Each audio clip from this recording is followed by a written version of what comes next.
حتما شده به خودتون قول بدید که سراغ شیرینی یا حلوله خاصی نرید یا یک رژیم خاصی رو رعایت کنید، اما بعد از چند روز یا چند هفته دوباره خودتون در حال خوردن همون خوراکی میبینید و حتی ممکنه احساس کنید ارادتون ضعیفه.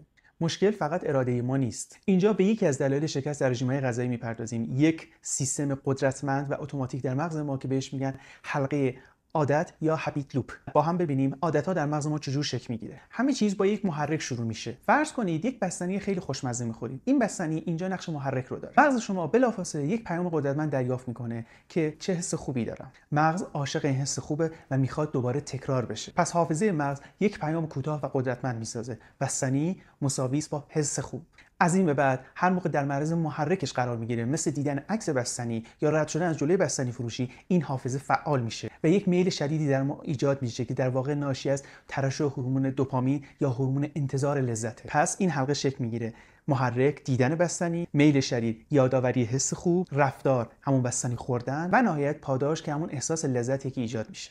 هر بار این حلقه تکرار میشه، در مغز ما یک مسیر سیمکشی قوی و قوی تر میشه. در واقع هر بار مغز به پاداش خودش که یعنی حس خوب بعد از بستنی خوردن میرسه، بیشتر مطمئن میشه که این مسیر درستیه و میخواد اون رو تکرار کنه. اما این فقط نصف داستانه. مشکل اونجاست که ما فقط برای لذت غذا نمیخوریم، گاهی برای فرار از دردها هم این کارو انجام میدیم.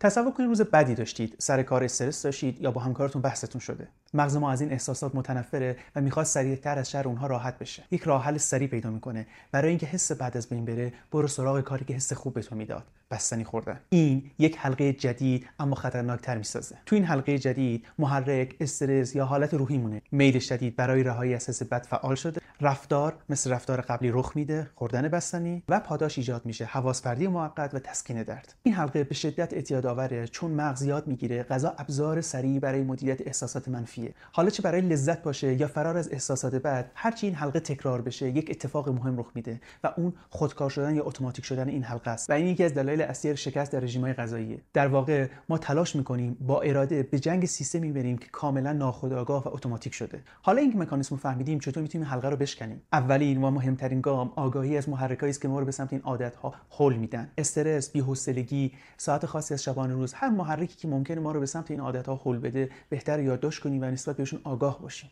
نکته دوم این که تغییر رفتار مهمه، نه پاداش. یعنی اگر عامل محرک مثل استرس سراغ ما اومد، رفتار ما از خوردن غذای ناسالم تبدیل بشه به رفتار دیگه، مثلا چند دقیقه راه رفتن یا صحبت کردن با یک دوست یا گوش دادن به یک موسیقی. و نکته سوم این که باید صبور باشیم. مسیری که برای مدت طولانی در مغز ما شکل گرفته، تغییرش نیاز به زمان و تمرین داره. تغییر پایدار عادت‌های غذایی برای داشتن یک سبک زندگی سالم جنگ اراده ها نیست، بلکه یک مهارته.